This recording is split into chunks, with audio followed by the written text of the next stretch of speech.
This is a presentation of BSRN, Box Studios Radio Network. The Power Play Post Show is on the air, covering minor league hockey since 2003, and now covering the Binghamton Black Bears with news, reactions, and in-depth interviews only heard here. And now from the Box Studios in Kirkwood, New York, here is your host of the Power Play Post Show, Bob Howard. And hello, everybody. Welcome to another edition of the Power Play Post Show. This is the show for May 30th, 2024. This is season 13, episode number 49, and episode number 434 in the long-running podcast that is the Power Play Post Show.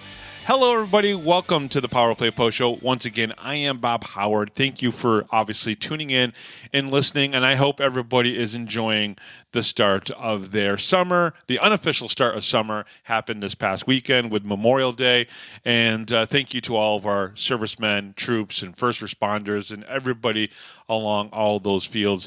If you're one of those listening to the show, thank you so much. I have a long family who were either first responders or part of the military, and so very proud to tell everyone that. I very much involved with that, just the support for our servicemen and, of course, our first responders as well. So welcome everybody to the show. Obviously Memorial Day just happened. So if you've lost somebody who was a service member, you know, our hearts go out to you. And Memorial Day was this past weekend. And, you know, there's a lot of things to, you know, kind of be grateful for if you're a Binghamton Black Bears fan or a Binghamton hockey fan. You know, the fact that, you know, in the last 13 years, they've been able to win 2 championships. I did have a conversation today a little bit with somebody from the Binghamton Black Bears, E.J. Worth, and really nice guy. And they are planning the ring, and they wanted my input on something that they're going to incorporate in the ring, which I'm really kind of nice. I'm kind of happy that they've included me a little bit and, you know, some research and making sure that some numbers are good. And it was just really nice to talk to EJ. And I also wanted to throw out a big thank you. EJ is going to do some graphics work for us here at the Power Play Post Show. He's a fan of the show, listens to the show. And I just want to send him very much a big thank you for everything that he's going to do to just make the show a little bit better with some graphic art, which will be very cool. And I cannot wait to show you what he comes up with. I'm excited about it. I threw him some ideas, and, you know, this is the great thing about our little city, our little community, and the support that everybody gives each other. So thank you very much, EJ, for everything that you're going to do. And I'm kind of glad that you could rely on me for just a little bit of knowledge and us working through some stats and making sure that the stat is correct for the ring. And there's going to be something included in the ring of a really cool stat. And we'll talk about that a little bit later as they hand out the rings. I don't want to give anything away that I shouldn't give away, which is pretty cool. I do want to mention, you know, before we get into the heart of the show and everything, that the Black Bears, I know some fans online have mentioned that some of the merchandise has started to trickle in. I would call the Black Bears to make sure that your order is there and available. If you pre-ordered any of the championship material or clothing or sweatshirts or hats or anything like that, call them to make sure that your piece is in. But I know some people have picked it up. And I know the championship hoodie is really nice, really nice. So I hope to see a lot of people wearing that this upcoming season, especially on the game day when they raise the banner for the Binghamton Black Bears. So, which is pretty cool. Hey, listen, we got a great show for you. So let me get into the must-reads, and then I'll get into my main topic, and then we'll get going. The Power Play Post is on Spotify, Apple Podcasts, Pocket Casts, YouTube, Amazon Music, and iHeartRadio. Just search Power Play Post Show on whichever platform you listen to your podcast and subscribe. Please join the Power Play Post Show Facebook group. Just go to Facebook and join the Power Play Post Show. And check out binghamtonhockey.net for all your Binghamton hockey information and curiosity. And on this edition of the Power Play Post Show from the Binghamton Black Bears, equipment manager extraordinaire Dylan Konecny is on the show, and very excited to get to talk to him again. This will be his second time on the show. We'll get to talk to him about a couple different things, and I think we'll have a lot of fun with Dylan. And I've got a couple I got a surprise for him. He doesn't know that this is going to happen, but I do have a surprise for him, which is pretty cool. But let's get right into my main topic, which is, it's kind of funny because if you ever watch Seinfeld, they always boasted that it was the show about nothing, right? So this episode is kind of going to give you a bunch of nothing information because unfortunately there's not a lot of information to give. So what do I mean by that? Well, news on the expansion draft, schedule matrix, and or player signings. Well, there is no news on any of these topics yet. Why? Because the league is looking at Monroe, Louisiana to be the 14th team. Because they also don't know if the 13th team, Danville, is a done deal yet. Because they are trying to get Danville completely on board. The arena has been saying it's a done deal, but no official word yet from the FPHL or from the Danville team officials.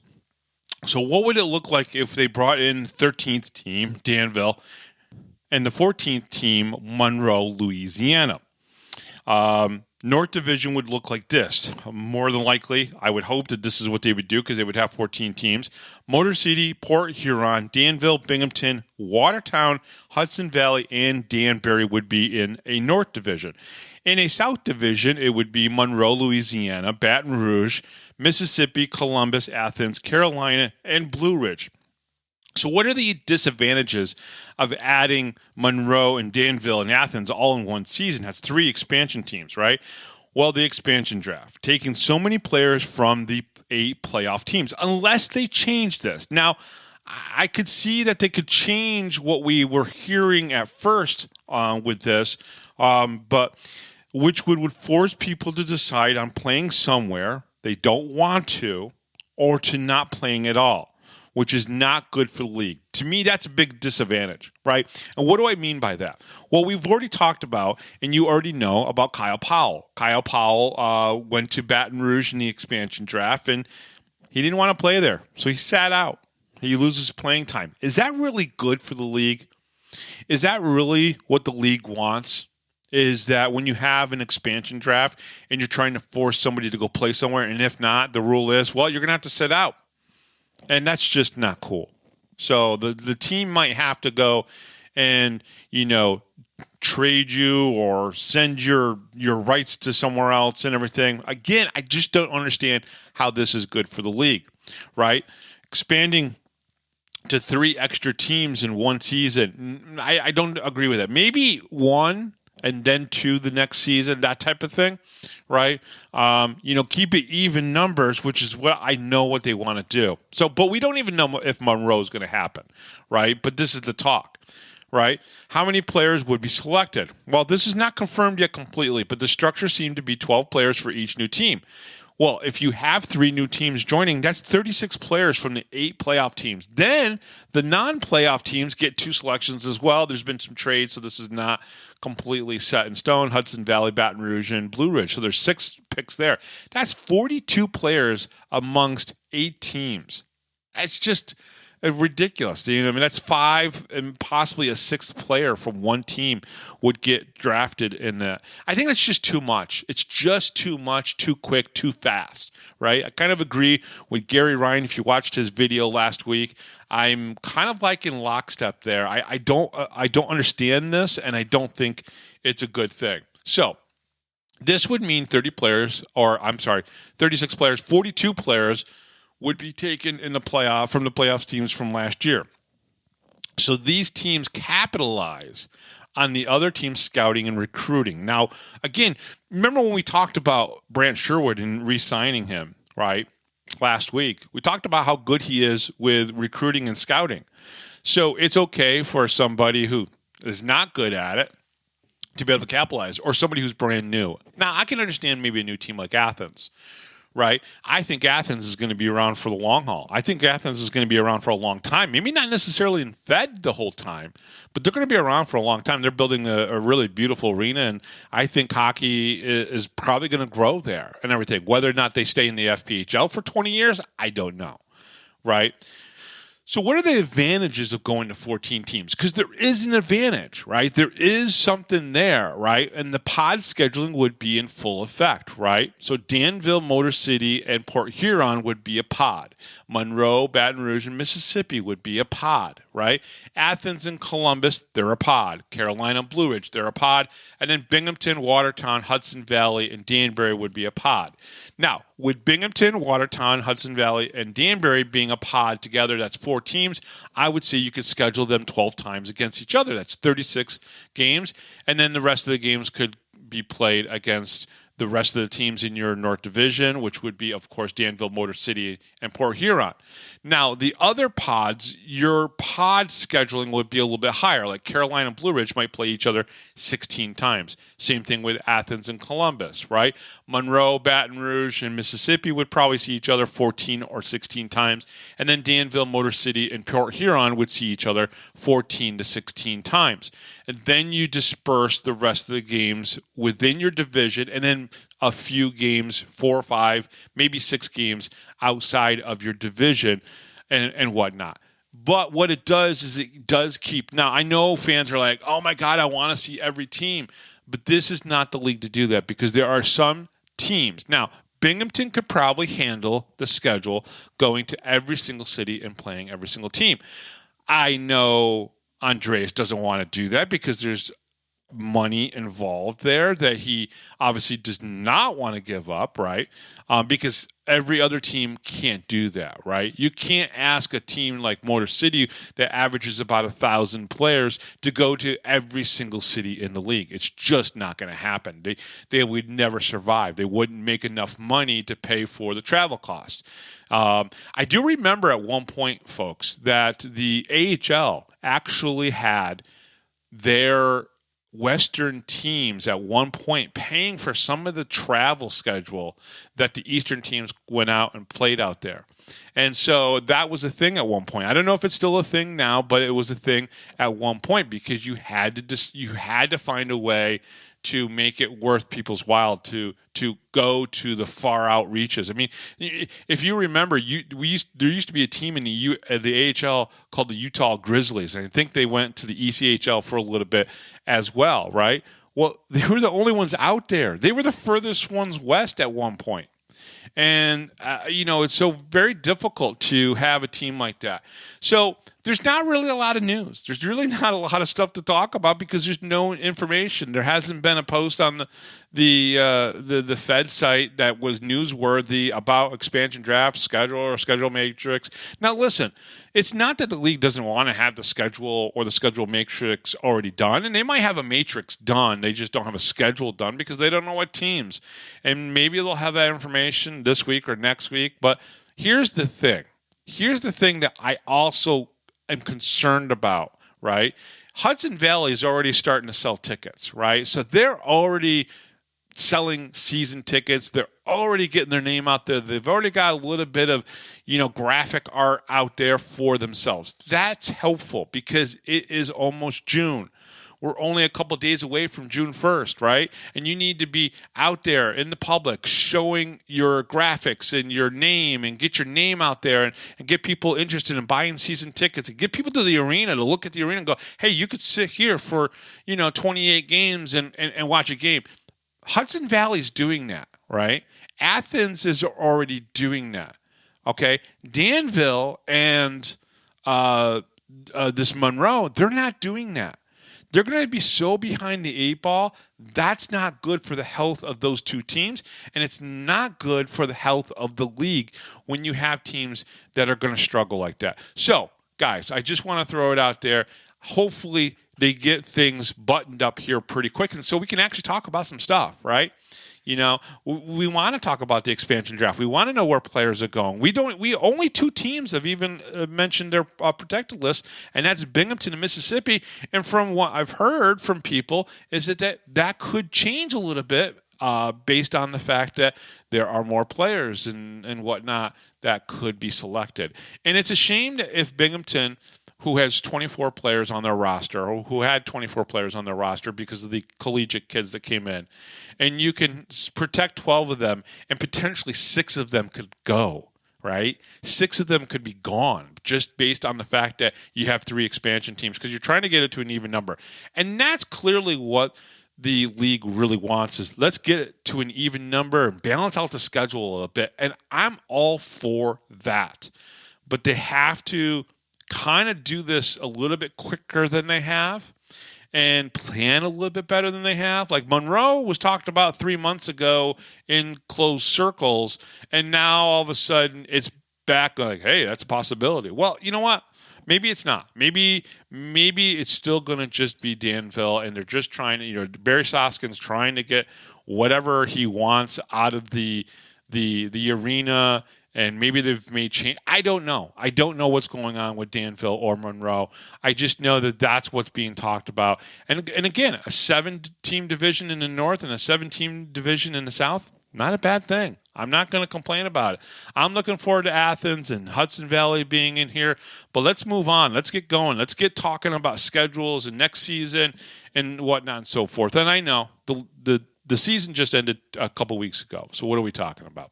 Well, here we go. So again, I have a really great guest, Dylan Konecny. Now, what's great about Dylan is he's obviously a Binghamton born and raised the equipment manager for the Binghamton Black Bears.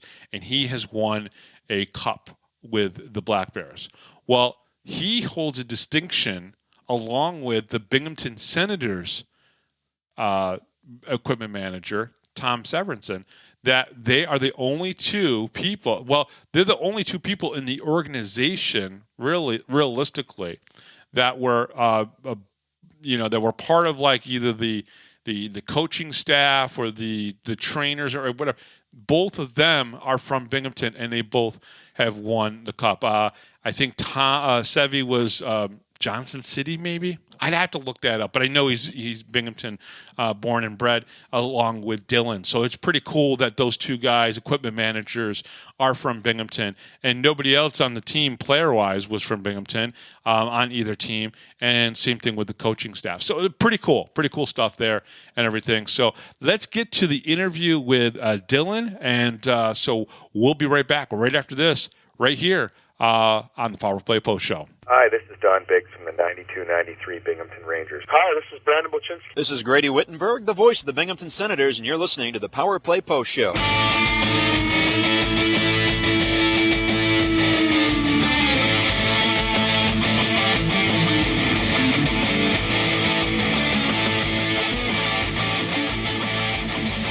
Here is another Power Play Post Show interview exclusive with Bob Howard. And welcome back, everybody, to the Power Play Post Show. I am very excited to be able to talk to this gentleman once again. He is a local Binghamton guy, just like you and me, if you're obviously listening and you're from the Binghamton area, which most people are. He was the Commissioner's Cup equipment manager winning Dylan Konecny. Dylan, welcome back to the show. It's great to have you on again. And congratulations. What a long season. But you guys pulled it through, and you guys are the Commissioner Cup champions of the FPHL.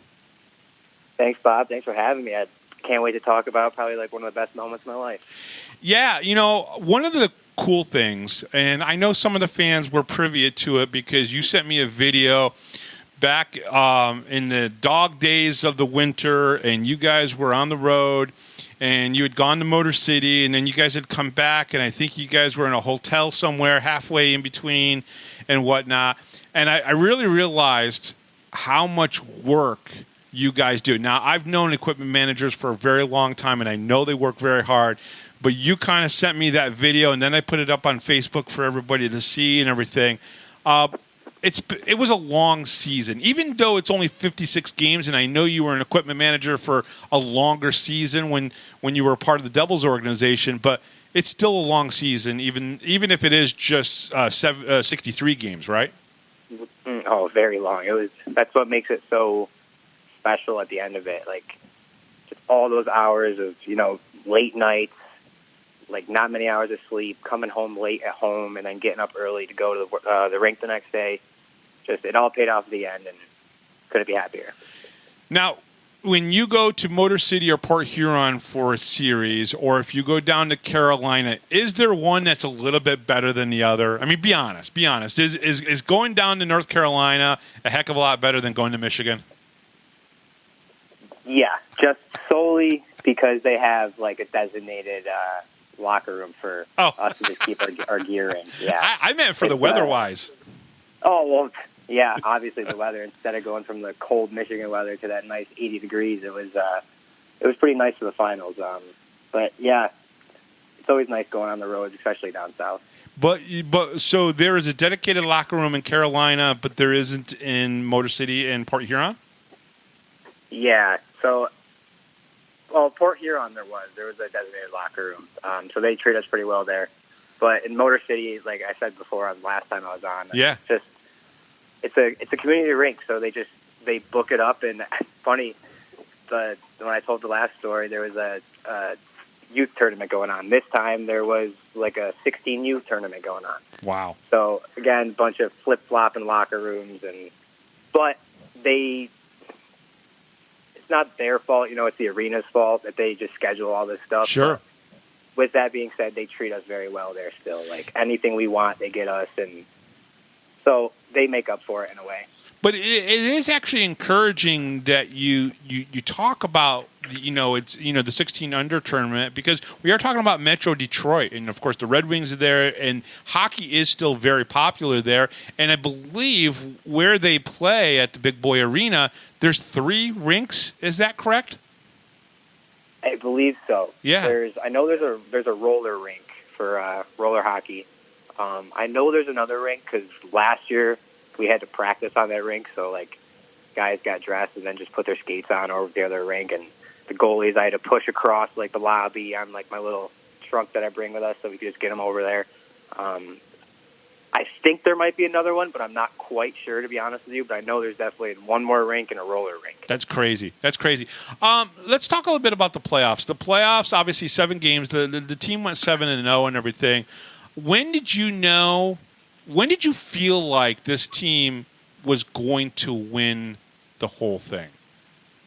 Was there a time during the playoffs where you said, you know what, I don't think there's going to be something that we can't overcome? It was during that Mississippi series, during the regular season. Oh, during the regular season. After that series, I literally was just like, it's over. Because I talked to a couple guys on that team, and they were like, listen, Columbus is good, but like they specifically said they don't have the Dan Stone and Dakota Bond. Right. So okay. they're like, they're just big and they're fast, and like you guys are just so hard to play against. So after that series, I knew that we kind of had like a good chance at it. Have you ever seen, I mean, let's talk about Mississippi for a second. Have you ever seen a team that you were working for have that kind of success in 2 games against one team? Never. It was what was it, like 14 goals or something we scored? No, you scored 18 goals. It was 10 in one game 18. and 8 in the other. I don't even remember. It was that, like, it seemed like every time we touched the puck, it was going in the net. And I don't know. We were just buzzing that weekend. And like I said, after that, I was just like, we got a real chance at this. So. Yeah, and then obviously the first series was against Watertown. Was there anything? Yep. What was the most difficult part about the Watertown series, especially for someone like you who has to set everything up, get everything ready, and do everything? Is it really going up to Watertown and trying to, do what you need to do for the boys in Watertown in that rink, or is there still some difficulties even in Binghamton? On the road, especially for like Watertown, we leave relatively later in the day, so we just basically get up there and go. So I have everything pretty much ready. Mm-hmm. So I don't know, not in that aspect, I don't really think so. But I mean, just the scariest part is that we knew we had to win game 1. Right. It's hard to win in Watertown. It just is, and we knew after game 1 that the series was over, and the next game or 2, if we needed it, we're even if we lost one, we were like, there's no way we're losing 2 in a row. So. And game one was a very close game, and actually one of the 20 come from behind games that Binghamton had to play this whole season and everything. They were down and then had to come back. Yeah, there's a lot of those, but the boys always pulled through and they got it done. And at the end of the day, they just got it done, No, absolutely. Now, were you kind of disappointed? Were you one of the guys that really wanted to play against Danbury in the second round? Absolutely. Yeah. Tell me why. Yeah, absolutely. Tell me why. It's just that rivalry. Like, it's the crowd. Like, they scream at me and they get chants going for me. So, like, Wait, I don't know. You mean down in Danbury they do? Oh, yeah. They get on everybody there. It's great, though. Like, I chuckle most of the time. But at the end, after the game, a lot of people are always saying, like, get home safe. But some of them are the opposite.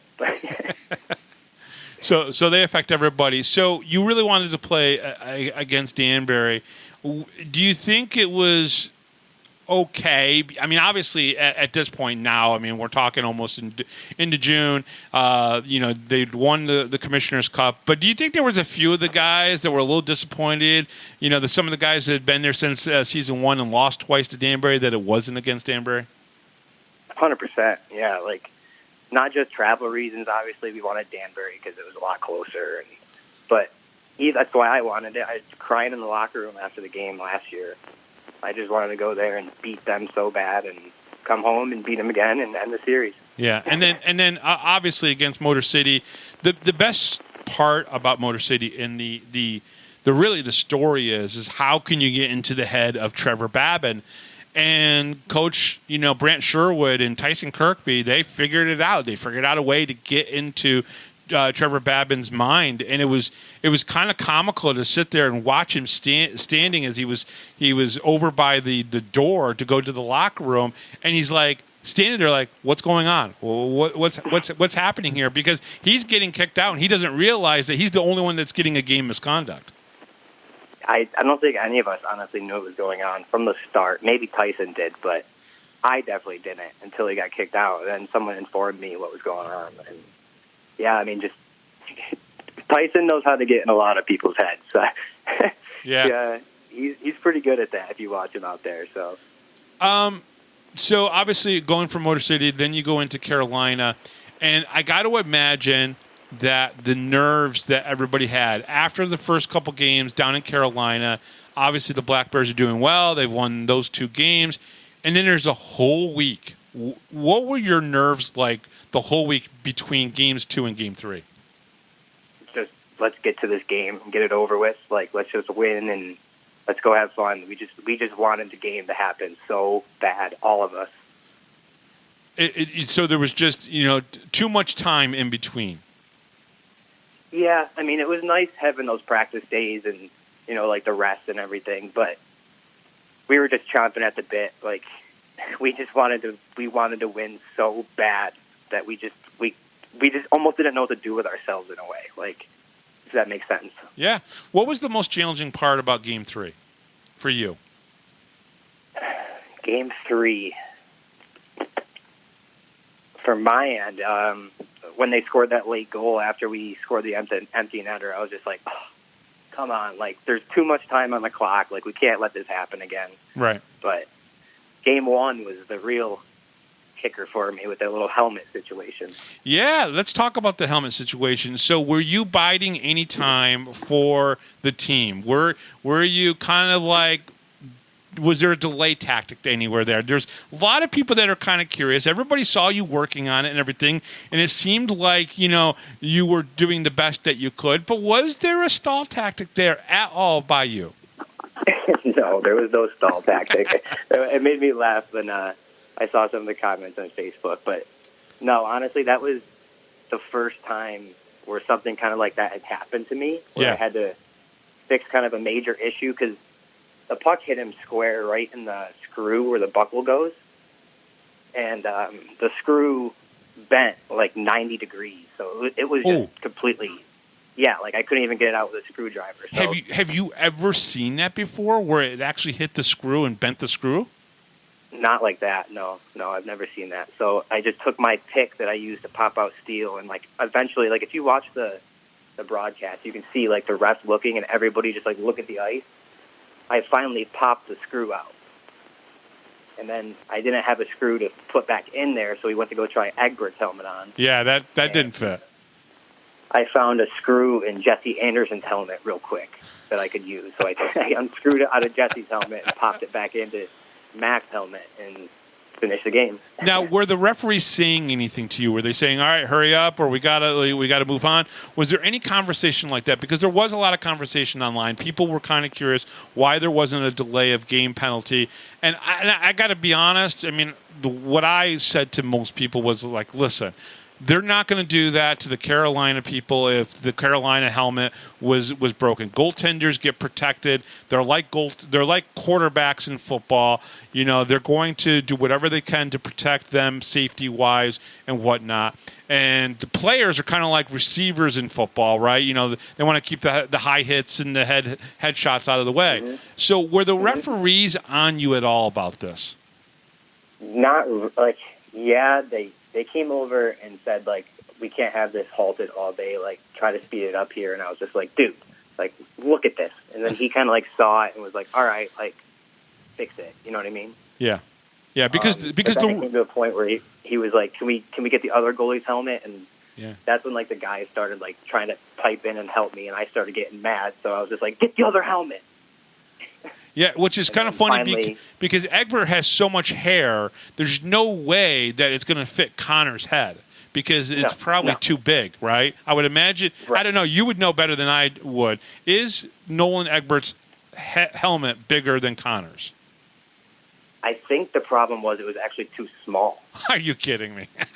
I think that's what the case was. Honestly, really? I was just so focused on getting his helmet fixed. Like, that's the thing, like, these guys only have one helmet. Yeah. They buy their own stuff. Yeah. So they don't have a backup helmet right there on the bench that they can just throw on. So it makes it a little trickier, obviously. So, but I mean, I got the job done, and Mac got his helmet back on, and we ended up winning. So now, did you at all throughout the year have to replace anybody's steel during a game?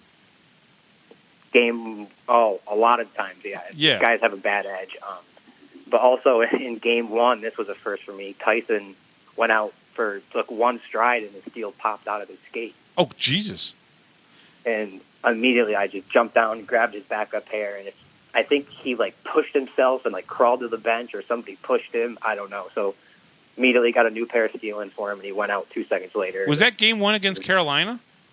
Yeah. He literally took one step off the bench and just, like, fell at center ice. I did not know that. I don't think I noticed that on the broadcast. I'll have to go back and see if that's actually on the broadcast at all. Yeah, so then I was just like, oh, no. It's like, cause it's all through a trigger mechanism on the steel. So it just pops out with a trigger. And I was like, oh, hopefully the trigger's not broken because there's nothing I can do right this second to fix it. Like, we're in Carolina. But luckily it wasn't. It just popped out somehow. I don't know how. That's pretty cool. Let me ask you this question, okay? Because what is your system for sticks, right? So you guys obviously bring out some extra sticks, right? If some player breaks a stick, you're going to grab a stick and give it to him. What is your system on the bench there for sticks? How does that work for you and whatnot? Is it something that you developed yourself or something that you learned in your AHL days? I just learned it from Brian, my old boss with the Devils, but I do numbered order. Some guys do righties and lefties. Okay. But when a stick breaks, guys are immediately they're just yelling, like, you know, if Tyson broke one, it's 17-17. So it's just easier for me to kind of go to the middle of the rack and then look for the 17 instead of, like, looking through righties and lefties. Gotcha. You know what I mean? Yeah, so 4 would have always been all the way to the left, right, for Dakota? Correct. Gotcha. Yeah, all the way to the end, the very first one. And who was the last one usually? It would either be Uturo or Tosto. Yeah. But before them, it was Fletcher. Yeah, that's right, 81, and then Jesse Anderson would have been 77 right next to him then.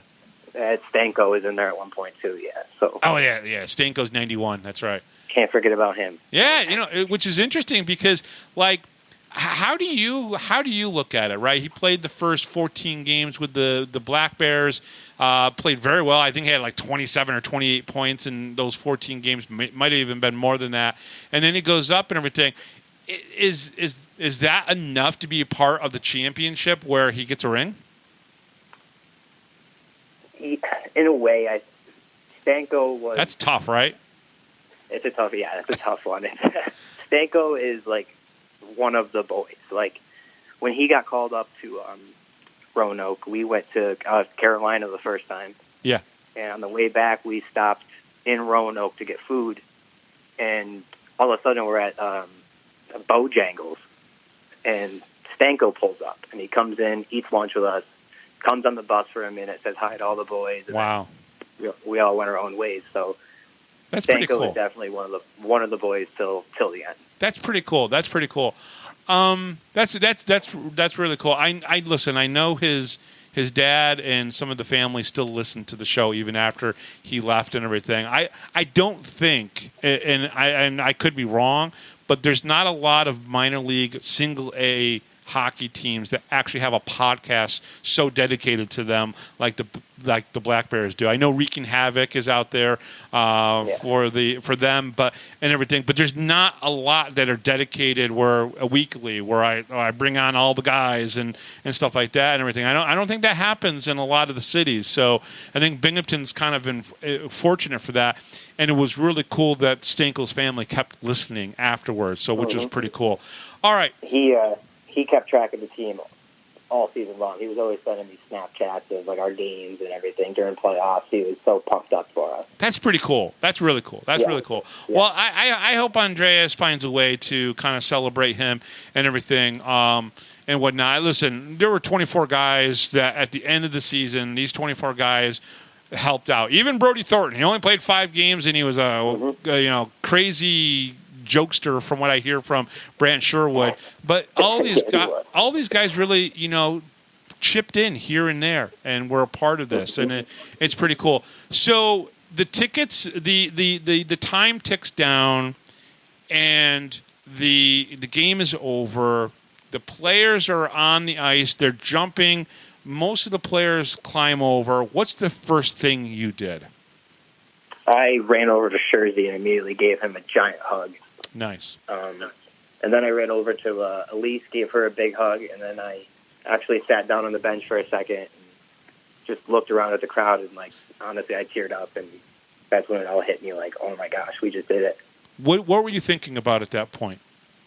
Just family, just everything, the long hours, having season tickets since I was a little kid, like, yeah. Some of the people that are big fans of the team probably remember me when I was 12 years old, running around on my Heelys at the games, like just all of that just finally sunk in. It was just like, wow. Yeah. Like we did it. Yeah. I Dylan, when I was in the corner down by Trevor and Ben, where Ben is, and I was videotaping the jumping up and down and everything at the goal, because I think that's one of the kind of the cooler things that happens when a team wins a championship and everything.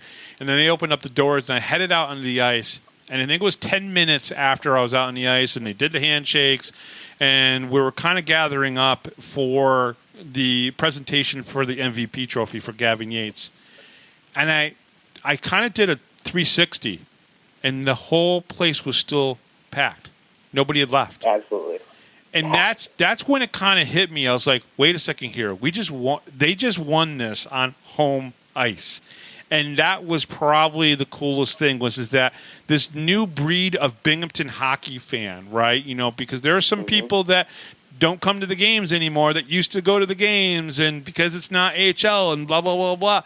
But there's a whole new group of fans here that love this team so much. And that was the moment that it hit me. They were all still there. And it was 10, 15 minutes, 20 minutes later, they were still all there. And it took probably about 15 to 20 minutes before they started dispersing a little bit. While because the players, when they went around with the cup in their hands and with your cup in your hand, the majority of the fans were still there. And to me, that was such a beautiful moment.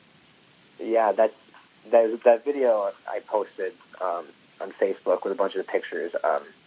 That's what blew my mind after a couple times watching it. It's like I got the cup, like one of the last guys on staff, and I watched it a couple times, and it was like, wow, there's still a whole lot of people there. Yeah. And then my dad and my girlfriend and everybody was like, yeah, they went ballistic when you finally got your hands on it. I was like, no, they didn't. Yeah, they did. So I watched it again, and I was like, wow, yes, they did. Like, I just couldn't believe it. What was pretty cool is that, the way the fans have just embraced something that Andreas said. And I want you to really talk about this because you're from Binghamton. You're one of the few guys that's really, truly from Binghamton that was so close to the players, right? The players absolutely love you, Dylan. And I don't know if you know that and everything, but they truly do love you a lot. And, but he talked about how the Binghamton hockey community is a one big family. Can you talk about what that truly means and everything? Because he even said to me, he goes, Bob, you're part of that family, and you may not realize it, and I try to be as humble as I can, but he says that there's this big family here in Binghamton, the Binghamton hockey family, and that he said this wasn't just for the players and the staff, this is for the whole family. Yeah, absolutely. Just the way the arena was packed. We had seven sellouts, I think. Yeah. It was, even without sellouts, it was still packed every night, and the atmosphere and the noise was there, and it wasn't ever there before, really. And just I go to the grocery store sometimes, like I'll just be walking down with like my sweatshirt on, and somebody will they know who I am, and they say, "Go Black Bears, let's go, Dylan," and I'm like, "Oh my gosh!" Or like, there's one story. There's this kid at Walmart. He was wearing a Black Bears something. I don't remember what it was. So I just came over and was like, "Hey, you a fan of the team?" And they're like, "Yeah, yeah." So I was like, "If you come to the next game, come down to the locker room. Like, I'll have something for you." Nice. Next game they came down and they were like, Dylan. I was like, "Oh, hey," and I tossed them a puck that I got signed by their favorite player. So everybody just means like so much, and I try to do a lot of stuff for the kids just so they keep coming to games and they become fans of the team, because that's what we all want, and we all honestly just love the fans so much. What do you think it means for the fans, for you as a young fan, the 12-year-old that was running around the rink, to see a championship won on home ice? I really don't even have words. It was surreal. Like I remember at one point, I came out on the ice and was all happy and everything, and I started crying again. And Samaro came over and grabbed me and gave me a hug, and he was like, "Are you crying right now?" And I was just like, "Dude, this means so much to me. Like, this is my hometown." And the rest of the night, that's what everybody was busting me for. They were just like, "Yeah, we get it. It's your hometown. Don't cry on us now." And I was like, "Dude, it means a lot to me."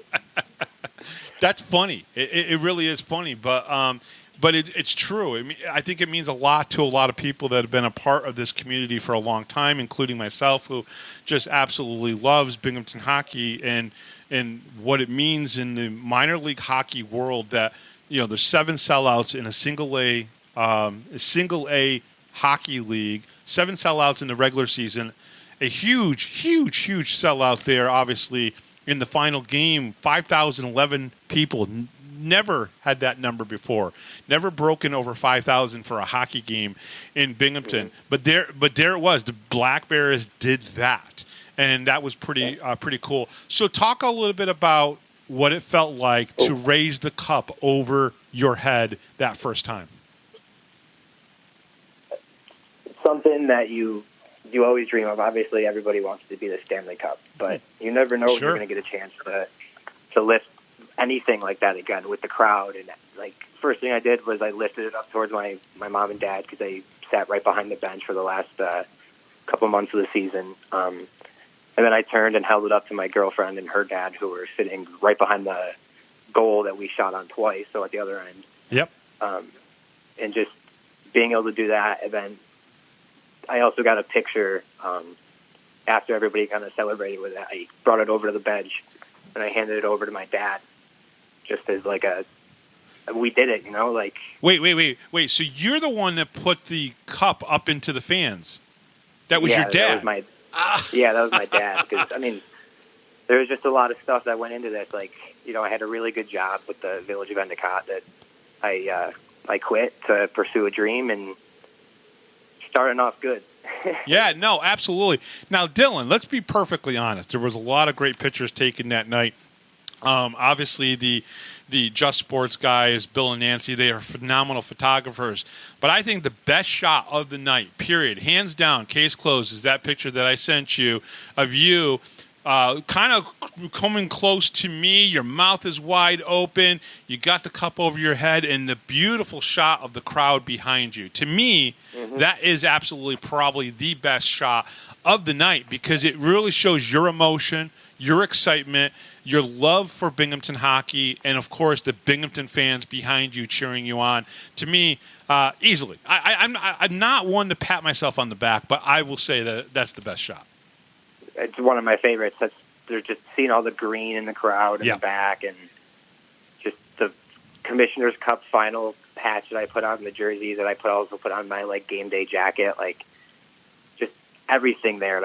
I probably was screaming some obscure language at that moment, but that's all I could yell was just I just couldn't handle the emotion.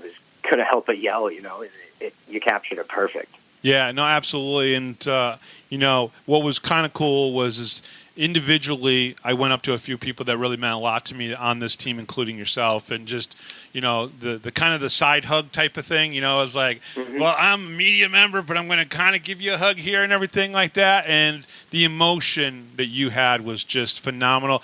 The fans here in Binghamton love you, and I know the players love you. We're going to get to some of that love here in just a few seconds, but I want to go through. You listened to pretty much almost every single episode this season, correct? Yeah, pretty much everyone. It was like my Thursday morning routine. I'd make a cup of coffee, sharpen some skates, and listen to Bob Howard. I know Coach Brant Sherwood said the same thing, and I appreciate that love from you guys, and I'm kind of glad Brant's coming back, and it's going to be another fun season, obviously talking to the boys, and hopefully you guys learn a little bit more about the boys. But one of the things that we didn't do with you the time I sat down with you in the locker room and had our conversation was the 6 more questions. So will you answer the 6 more questions with us?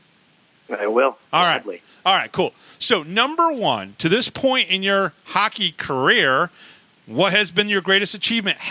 Was it what we just talked about? By far.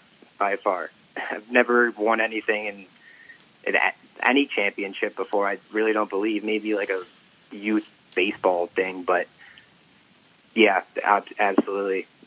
Till the day I die, that'll be my favorite moment, especially in Binghamton. Because it was in Binghamton, right? And because it was home, yeah. Yeah, absolutely. I totally understand it. Okay, number 2. Are you a Nintendo, Xbox, or PlayStation player, and what is your go-to game? All the guys answer PlayStation. This. PlayStation. Yeah. And go-to game is, right now, it's MLB The Show. Yeah. But NHL 24 is up there, too. I play a lot with Connor McAnanama and Fletch.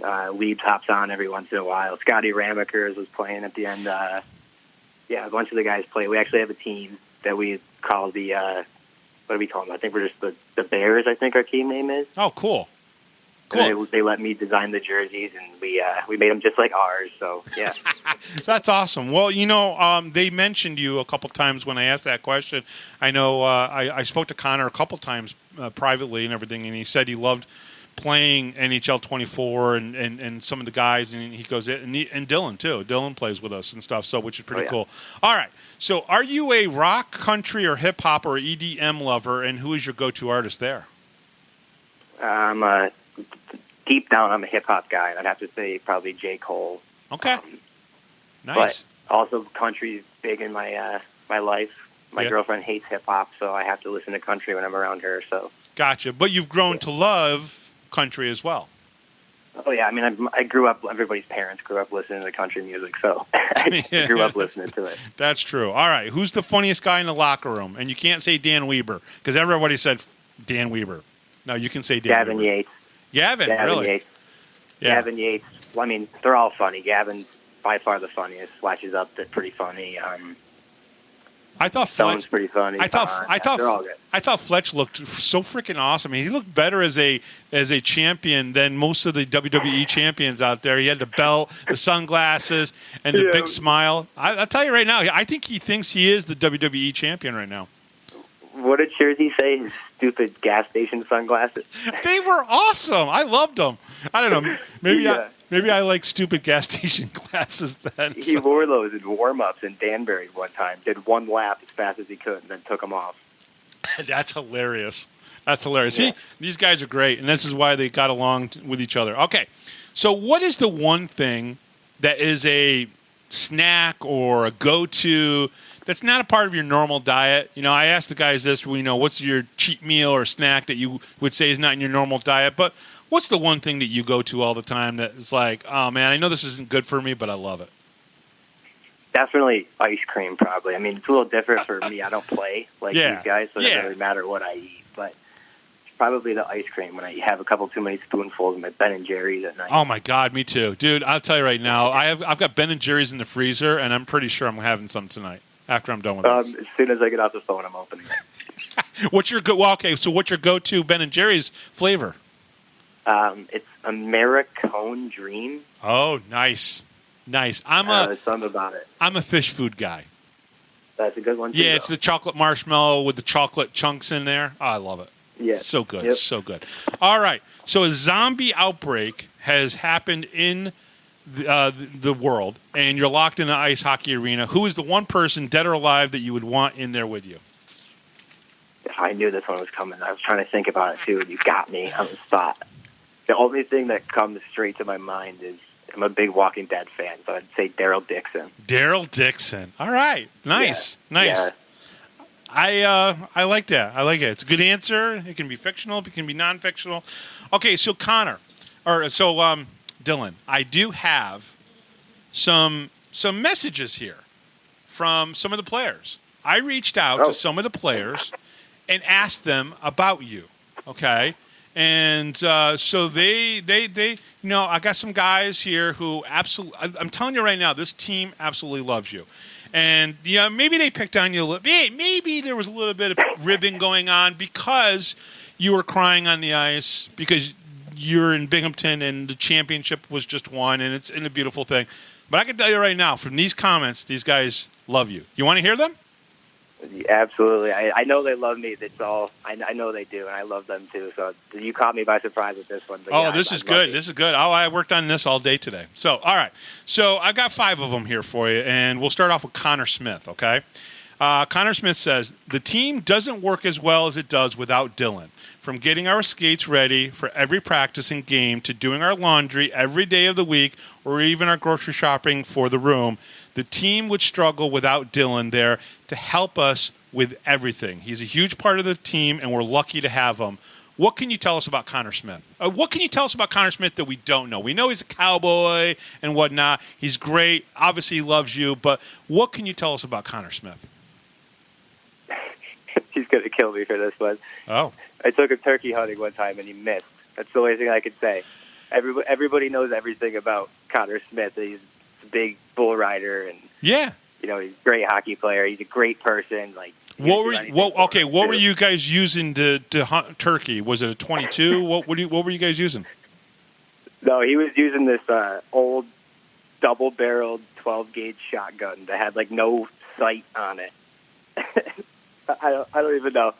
And we got set up on some birds, and he missed. They were pretty far away, so he'll blame that one on me that I told him to shoot too far away, but it was all on him. If Connor was a part of a zombie outbreak, he's probably the one guy on the team that definitely would survive no matter what, right?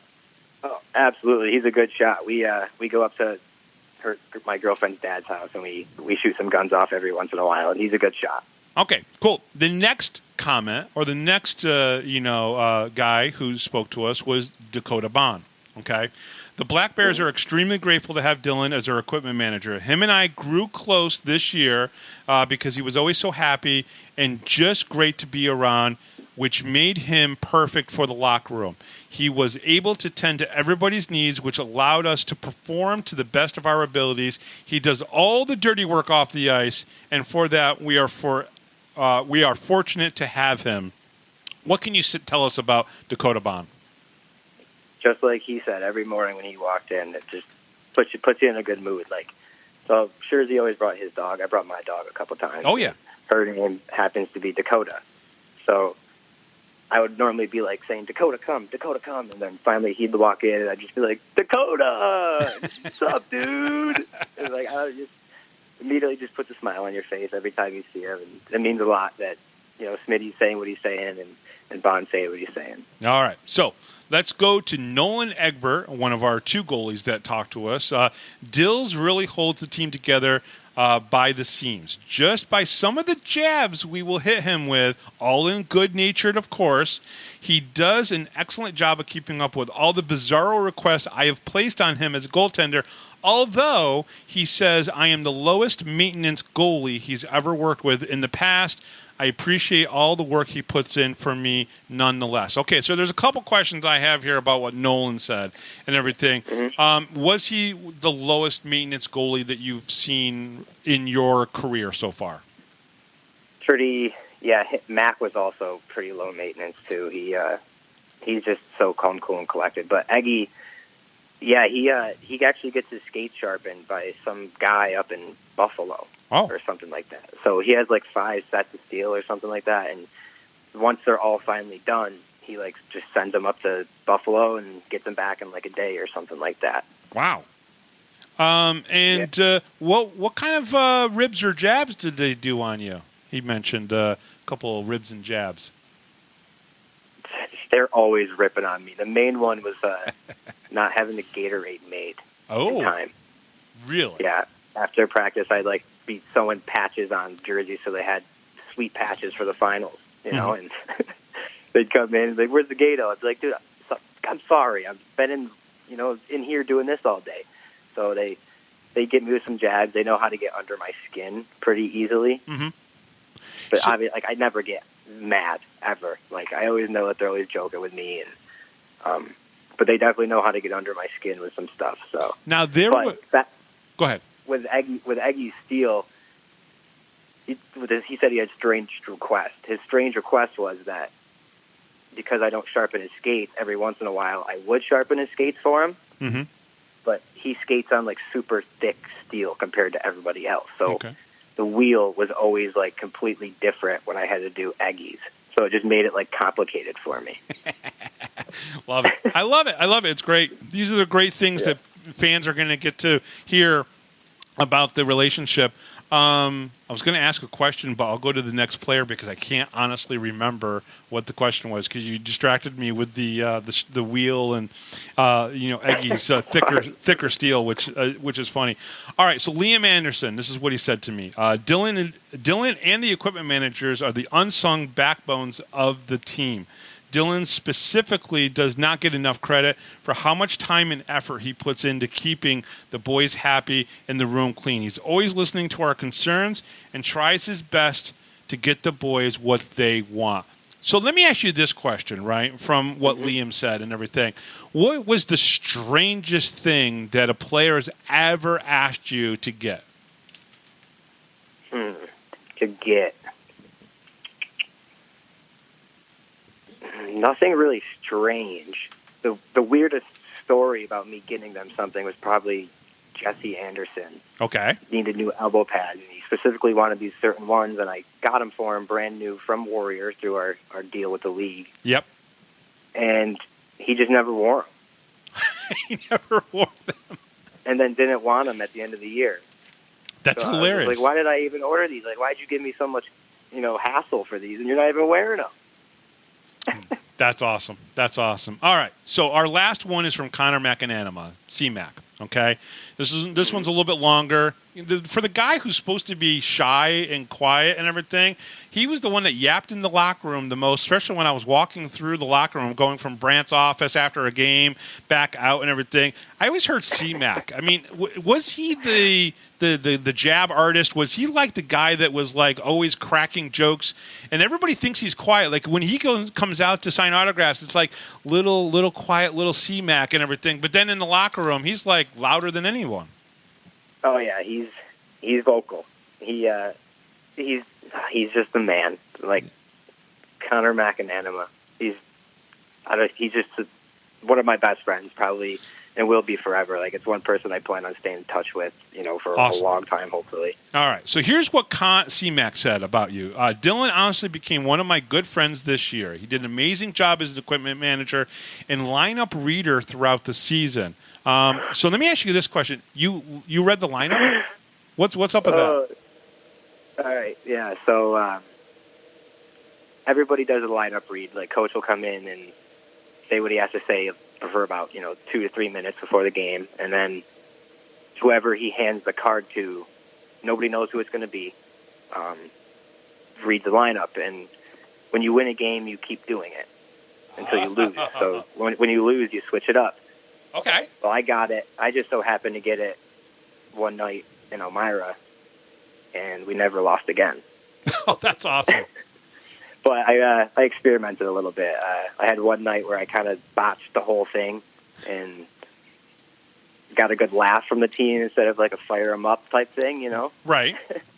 I got a lot of crap for that one. But then I rebounded there, found something that worked, and we stuck with it for probably the last 10 games. And yeah, that's what I say. They won because of me. 13 straight games because I read the lineup. That's awesome. Okay, so, but even away from the rink, we would play video games and go grab dinner with him from time to time, which just shows how great of a guy he is, whether it's in the rink or away from it. He's all night on road trips making sure our gear's dry, which I saw the video, I know, and the locker room's clean, and I don't think he gets enough credit sometimes for all the hard work and the effort he puts in for this team. Now, this is the one that's going to probably make you tear up a little bit. Even after we won the championship, he had tears in his eyes and told me that you don't understand what this means to me and the city, especially to someone that grew up here.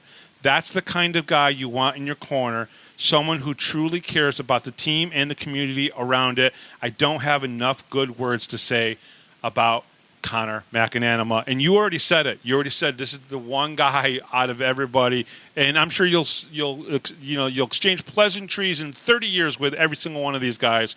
But I have a feeling that Connor and you are going to be close, and I could tell just from that. Yeah, it did make me tear up a little bit. I'm not gonna lie. He'll probably make fun of me for that one, but that's just But it hearing means the words from those guys is just incredible. Well, and here's the reason why I wanted to do that, Dylan, is because I know from talking to the B-Sens players who won the championship back in the day, almost every single one of them always found a way to mention Tom Sevey, who was the equipment manager, who's from Binghamton as well. You two share that distinction that you're from the greater Binghamton area, and you guys won a cup as an equipment manager with the respective teams and everything. And they mentioned him a lot. They talked about him a lot on all the hard work he did. And so I was like, you know what? I'm going to reach out to these guys and get some stuff from them about Dylan and read them to you, because I want you to know how much I absolutely loved your videos this year, the conversations that you and I had about Binghamton hockey and the Black Bears, and just, the stuff all around this and everything. The fact that you saw me one day when I came down and you came up. We hadn't really personally met in person yet. You came up and you shook my hand, which meant a lot to me and everything. Yeah. But these guys, they really do care about you and what you did for them. And I wanted you to hear that from them. I appreciate that. It means so much to me. Like I said, I know that everybody loves me, but hearing it that way it means a lot. Just to know that I mean so much to these guys. And I think they mean a lot to you as well, because they obviously helped achieve something that you've always wanted, which was do what you guys did on May 10th. I mean, May 10th, June 7th, and June 14th. I'll never forget those three, and that's the B-Sens winning, the Black Bears winning, and the New York Rangers winning in 1994, which I'm really, really, really, really, really, really, really, really hoping happens again this year. We will see. That's what I keep saying to my girlfriend. I was like, it's their year. We won. It's their year. It's got to be their year. Yeah, it would be great. Dylan, is there any... I think the plan is for you to come back this upcoming season, right? Yeah, I didn't really know what was going on. I wanted to come back anyways. I was always kind of like my I don't want to say plan B, but I was looking at some options and still am, Yeah, if of course. an AHL team calls and they want me, obviously I got to take that, right? I mean, but after Sherwood committed, said that he said to me right in the locker room this one day, he was just like, "We're going to run it back," and I was like, "I'm with you. Like, let's run it back." So, yeah, more than likely I'm going to be staying. Plus, I don't think it's bad for me to have another year. Doing this under my belt before I really do take that jump. Yeah. Well, and it's probably the only advice that I might have said to Coach Sherwood when it comes to making that decision. Now, of course, it's different for every single person, right? This is single A hockey, and of course, people would like to get to double A, triple A, and then, of course, obviously the major league, right? And, but is that going to happen for you at your age, or is it going to happen for a coach at his age that the next step is the NHL? No. So why not be successful in one spot no matter where it is? If you think about it, there are guys who coach juniors, major juniors, for 5 or 6 or 7 years. They may go to the CHL finals a couple times, then they go to the AHL and become a head coach. And then 2 years later, they're in the NHL, that type of thing. There's nothing saying, listen, single A hockey has only been really developing itself for 20 years. 14 for the FPHL, 20 for the SPHL. It is a new part of pro hockey that is going to only grow and get better. And there are going to be equipment managers and radio broadcasters and coaches, and probably more than just Scott Darlin, who played in the FPHL and then went up to the NHL. There's going to be more than just one person that will go and get to the NHL that has some sort of tie to the FPHL or the SPHL for that matter. It's going to happen.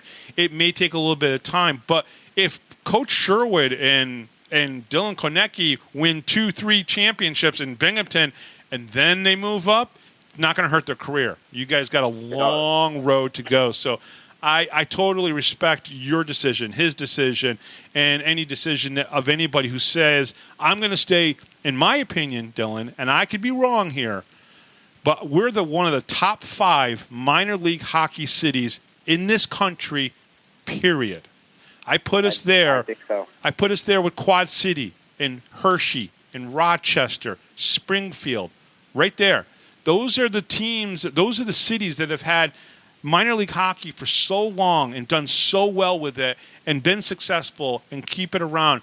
Binghamton is right there with them. Even if it is single A, it doesn't matter. We're creating a new single A and a model. This city is a model now for what single A hockey should be, and that's including the SPHL as well.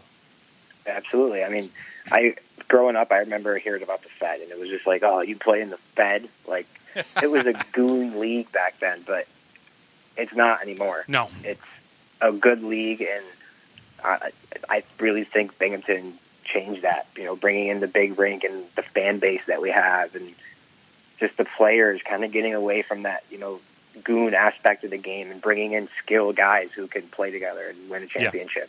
Yeah, absolutely. Absolutely. Dylan, thank you very much for coming back on and talking to us, and congratulations. And I am happy that you're happy, if that is okay to say. That's absolutely okay. I am so happy. It's like I said, you never know when you're going to win another one, and being able to do it just in front of, I think you called it the Binghamton faithful. It's true. It's just, like I said, holding that cup up in front of people that remember me as a 12-year-old kid probably just means so much, and in front of my family and everybody. It's incredible. And I just wanted to, again, like I said it last time, but a shout out to, Aiden, Jeets, and Chris that helped me out on game days, and Taylor that's in there too. Those guys, they help me out so much. Like, I tell them it all the time, but I don't really think they know. They make my day on a game just so much easier and less stressful, and I really just couldn't do it without those guys. So I just wanted to say thanks to them. Not a problem. And they're champions too. Yeah, they are. Absolutely. Everybody who's a part of the team are definitely champions this year, and it's amazing. Dylan, thank you very much. Thank you, Bob. It's Awesome. a pleasure. Awesome. And I'm just going to sign off right now, folks. So thank you very much for listening.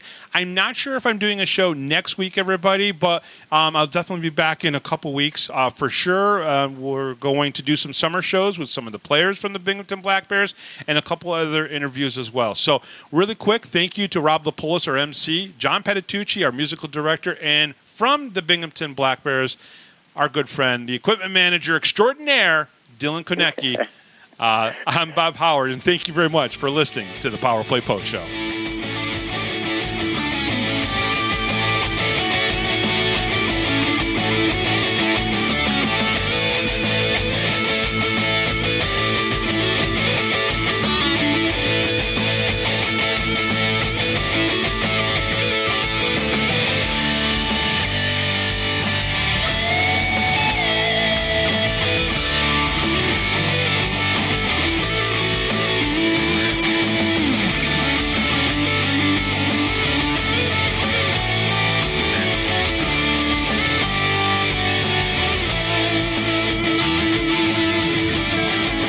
Thanks for listening to this edition of the Power Play Post Show. Be sure to tune in next week to the Box Studios Radio Network for all the latest Black Bears news and interviews from around minor league hockey. The Power Play Post Show would like to thank John Patitucci for all the music you hear on the show. You've been listening to the Power Play Post Show.